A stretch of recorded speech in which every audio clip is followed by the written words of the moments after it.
Hey everyone, welcome back to my mini blog. আজকে আমি তোমার সাথে শেয়ার করব যে বাড়িতে কিভাবে মোমো বানিয়ে আমরা খেয়েছি আর মজা করেছি। তো চলো স্টার্ট করা যাক।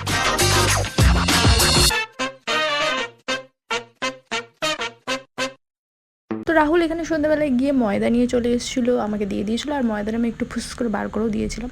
তো যাই হোক, বোন এখানে শুরু করে দিয়েছিল সবজি কাটাকাটি, ঘষাঘষি। এখানে গাজর, ক্যাপসিকাম আরও কীও দিয়েছিলো, যেহেতু আমরা খাবো এটা ভেজ মোমো।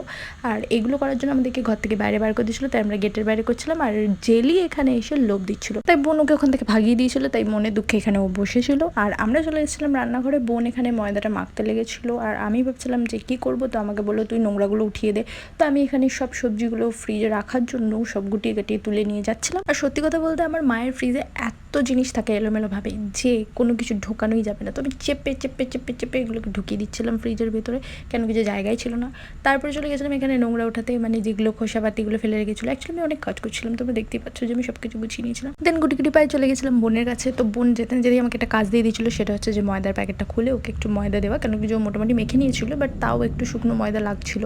তো সেই জন্য ও আমাকে বলছিলো যদি একটু ঢেলে ঢেলে দে, তাহলে আমার একটু ইজি হবে। আর ওইটুকু ঢেলে দেওয়ার জন্য আমার নখের মধ্যে পুরো ময়দাগুলো লেগে গেছিলো। তো আমি ভাবছিলাম যে মা আমার নখটা খারাপ হয়ে গেছে, একটু ঢং করছিলাম গাইস, যাতে আমাকে বেশি কাজ করতে না হয়। আর জেলি আর আমি কিন্তু খুবই নাটক করতে পারি, কামচোর আমরা। তো যাই হোক, বোন এখানে পেঁয়াজ টিয়াজ ঢেলে দিয়েছিলো, ভেজিসগুলো এখানে সব ফ্রাই করে নিচ্ছিল। আমার বোন কিন্তু খুব ভালো রান্না করতে পারে, আর আমাদের বাড়িতে ছেলে মেয়ে সবাই কিন্তু মোটামুটি ভালোই রান্না করতে পারে। আর এখানে আমি গলা ফাটি ফাটি চিল্লাচ্ছিলাম, তাই জেলি হঠাৎ করে তাকিয়ে বললো ইয়ে কনে ভাই, মানে বলেনি, কিন্তু আমি বুঝতে পারি যে ওর ফিলিংসটা কি। তো এখানে ভেজিসগুলো ফ্রাই করে বোন এখানে রেখে দিয়েছিল টেবিলে। তারপরে ফাইনালি গাইস আমরা সব সরঞ্জাম নিয়ে বসে পড়েছিলাম রুটি বেলতে। রুটি না, অ্যাকচুয়ালি মোমো বেলতে। বেলতে তো আমি কিছুই পাই না ঘোড়ার ডিম, কিন্তু এখানে একটুখানি কেত মেরে নিচ্ছিলাম। তো বোন এখানে চাটনিটা রেডি করে নিচ্ছিল, কারণ মোমোর সাথে তো একটা স্পাইসি চাটনি লাগবেই। তো এখানে বকবক করতে করতে আমি মোমোগুলো সব বেলে নিচ্ছিলাম। শেপে মাত জানা গাইস, আমার মেহনতটা দেখো তোমরা, যে কত স্পিডে আমি বেলছিলাম, যেন আমি রোজ রুটি দোকানে রুটি বেলি। বোন এখানে একটার পর একটা লাড্ডু পাকিয়ে দিয়েছিল আমাকে, যে যাতে আমি তাড়াতাড়ি করে বেলে দিতে পারি, ইজি হয় আমার জন্য। তো আমি এখানে উঠিয়ে দেখাচ্ছিলাম যে কি সুন্দর বেলেছি, কিন্তু মন চাইছিল শেপটা দেখে মুখে ছুঁড়ে মারি। আর এখানে রাহুল আর জেলি দুজনেই পাগল হয়ে গেছিল। জেলি তো ঘুমের চোটে পাগল হয়েছিল, ওর সন্ধে বলে ঘুম পেয়ে যায়। আর রাহুলকে দেখে ভাবছিল না জানি এটা কোথাকার জম্বি, এ তো আমার থেকেও ডেঞ্জারাস কুত্তা। জেলিকে দেখে মনে হচ্ছে যে কই বাঁচাও, মুঝে বাঁচাও। রাহুল কিন্তু জেলির সাথে খুব লাগে, খুব বিরক্ত করে ওকে। তো যাই হোক, আমি আর বোন কিন্তু কাজটা নিয়ে ব্যস্ত ছিলাম মোমো খাওয়ার জন্য। তো বোন এখানে কিন্তু স্টার্ট করে দিয়েছিল স্টাফিংসগুলো মোমোর ভেতরে ভরে ওটাকে ডেকোরেট করা। বোন একটু এক্সপার্ট কিনা, তাই জন্য কিন্তু ফটাফট মোমোগুলো মুড়ে দিয়েছিল, দেখো কি সুন্দর ডিজাইন করে। কিন্তু আমি তখনও পর্যন্ত বেলেই যাচ্ছিলাম।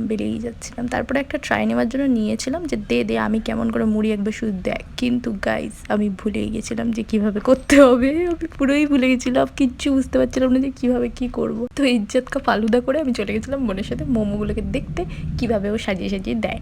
তো সুন্দর করে ও স্টিমে বসিয়ে দিয়েছিল। একটা কিন্তু কষ্ট করে আমি বানিয়েছিলাম, তো সেই জন্য আমি রাহুলকে এখানে ক্লাস দিচ্ছিলাম লাস্টের মোমোটা কিভাবে রেডি করতে হবে। যেরকম টিচার সেরকম কিন্তু স্টুডেন্ট। তোমরাও দেখো আমি কিভাবে ওকে শিখিয়েছি। অ্যাকচুয়ালি আমি নিজেই তো শিখিনি, ওকে কী করে শেখাবো। তো যাই হোক, মোটামুটি একটু তো শিখিয়ে দিয়েছিলাম। তো আমার স্টুডেন্ট কি সুন্দর বানিয়েছে দেখো, সুন্দর করে কষ্ট করে স্ট্রাগল করে করে বানিয়েছে। আর আমি তো দেখে হেসে হেসে পাগল হয়ে যাচ্ছিলাম যে না জানি এটা কি শেপের মোমো, এটা না জানি কোন লোক বানিয়েছে, এটা হচ্ছে এই মহান লোক বানিয়েছে, এই আবিষ্কার করেছে এই মোমোটা। আবার চকলেটের র্যাপারের মতো এরকম করে ঘুরাচ্ছে।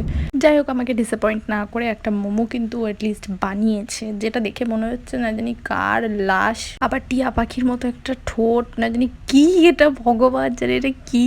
ততক্ষণে কিন্তু আমাদের ফার্স্ট পার্টে দেওয়া মোমোগুলো কিন্তু স্টিম হয়ে গেছিল, কি সুন্দর লাগছে, আমার এখনো লোভ লাগছে দেখি বারবার। সেকেন্ড পার্টের মোমোগুলো আবার বসিয়ে দেওয়া হয়েছিল, দিয়ে আমাদের সব মোমো রেডি হয়ে গেছিল গাইস। লোভ লাল টপকাচ্ছে। টেবিলে কিন্তু বোন এটা সাজিয়ে রেখেছিল, কিন্তু আমার মা আমাদেরকে ঘর থেকে বার করে দিয়েছিল, বলেছিল কার্পেট নিয়ে গিয়ে বাইরে বসতে, কেন কি যে আমরা নাকি এটার মধ্যে খাওয়ার যোগ্য না।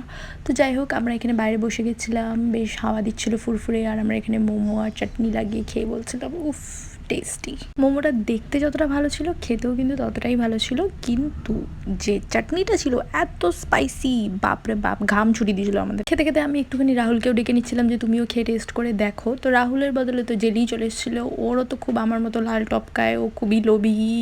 কিন্তু ও কারোর খাবারে মুখ দেয় না, ও কিন্তু খুব সুধরা হওয়া বাচ্চা। আর লাস্টে কিন্তু এসেছিল রাহুলের সেই টিয়া পাখিওয়ালা মোমোটা, আর খুঁজে খুঁজে কিন্তু ওই মোমোটা পেয়েছিল। তো টেস্টি তো ছিলই, তাই খেয়েও নিয়েছিল। আর বোন এখানে শুরু করে দিয়েছিল বাবার জন্য কিছুটা উঠিয়ে রাখছিল, কেন কিছু আমরা প্রচুর মোমো বানিয়েছিলাম, এই কজন মিলে তো আমরা খেতে পারতাম না।